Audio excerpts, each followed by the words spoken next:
Bismillahirrahmanirrahim. Assalamualaikum warahmatullahi wabarakatuh.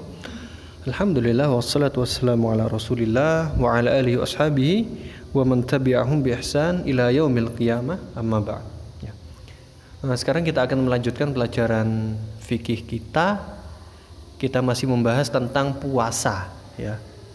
Kemarin kita sudah membahas tentang pembatal puasa. Jadi pembatal puasa ini jangan dilakukan ketika kita berpuasa. Kalau kita lagi puasa melakukan salah satu pembatal puasa, maka puasa kita bisa batal. Ya, sekarang pada kesempatan kali ini kita akan membahas hal-hal yang tidak boleh kita lakukan dalam berpuasa.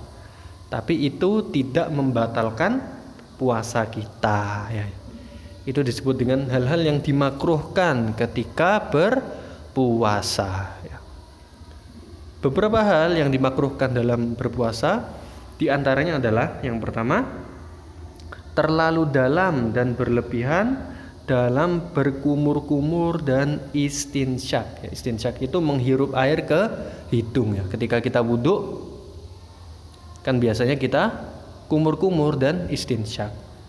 Nah, kalau kita lagi puasa, itu kumur-kumur dan istinsyaknya itu jangan terlalu dalam-dalam, ya. Kenapa? Karena nanti ditakutkan ketelen, ya. Kumur-kumur saking semangatnya tiba-tiba tertelan airnya. Padahal kita berpuasa itu kan tidak boleh minum.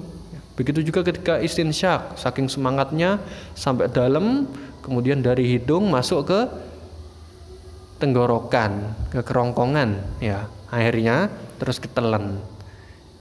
Kalau kita lagi puasa, sebisa mungkin jangan terlalu dalam, jangan terlalu semangat ketika berkumur-kumur dan istinsyak. Nanti takut airnya ketelen. Hal itu didasarkan pada sabda Nabi SAW kepada Laqid bin Sabrah, wa baligh fil madmadah wal istinsyak illa an takuna shaiman, ya. Jadi Laqid bin Sabrah ini sama Rasulullah dikasih tahu, kalau lagi berwudu ketika kumur-kumur dan istinsyak itu harus semangat dan sungguh-sungguh, kecuali jika engkau sedang berpuasa, ya. Jadi kalau kita puasa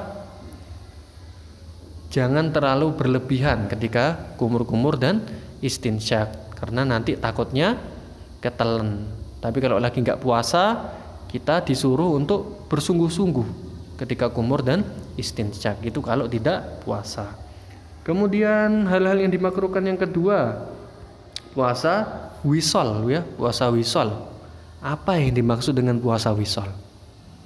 Nah, yang dimaksud dengan puasa wisol yaitu menyambung puasa selama 2 hari tanpa diselingi makan atau minum sama sekali. Itu yang dimaksud dengan puasa wisol. Jadi puasa itu seharusnya kan kita menahan makan dan minum dan hal-hal yang lain itu dimulai dari terbitnya fajar atau waktu subuh sampai terbenamnya matahari, ya. Setelah terbenam matahari kita berbuka makan atau minum, ya.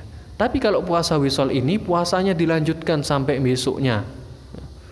Sampai besoknya dia nggak makan, nggak minum, ya, tapi puasa terus.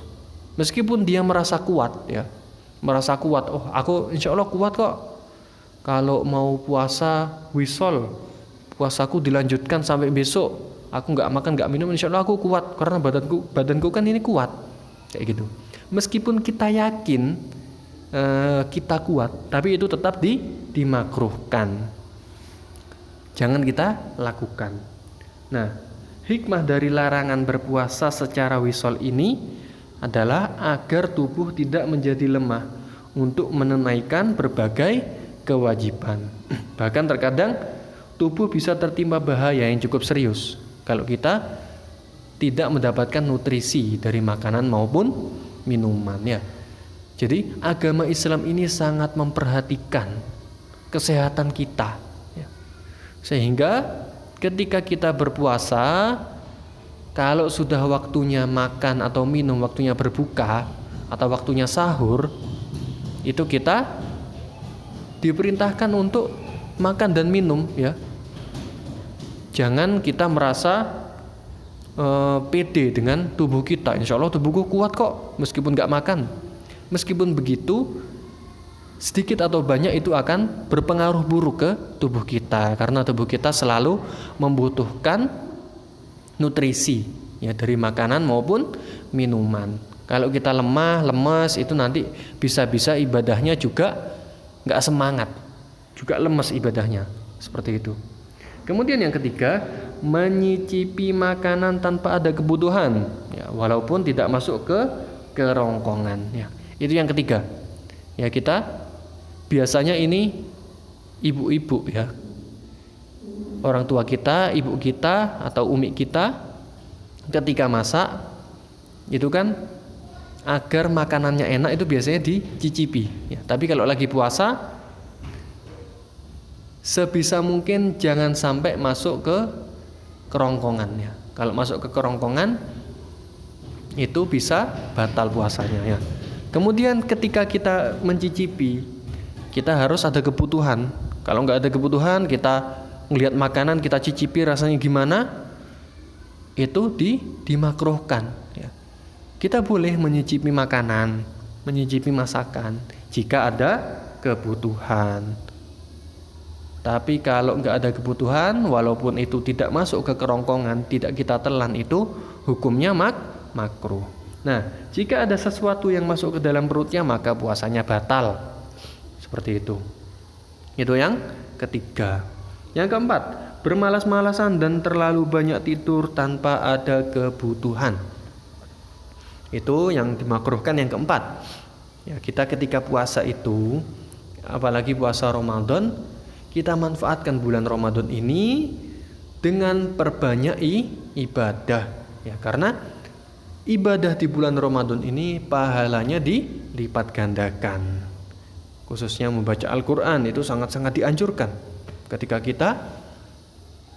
ketika saat bulan Ramadan ya, itu sangat-sangat dianjurkan. Jadi kita lagi puasa itu jangan malas-malesan meskipun kita lemes ya.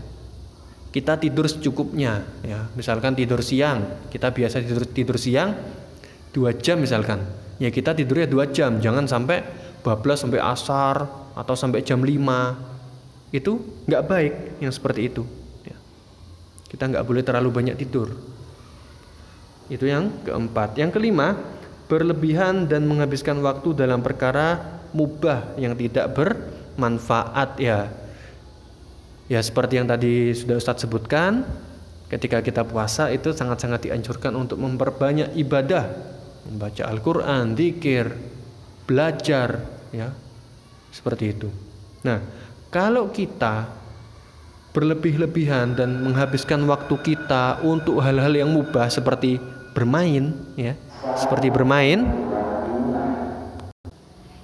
ya, itu kalau kita memperbanyak atau berlebihan dan menghabiskan waktu kita untuk bermain, itu merupakan hal yang sia-sia.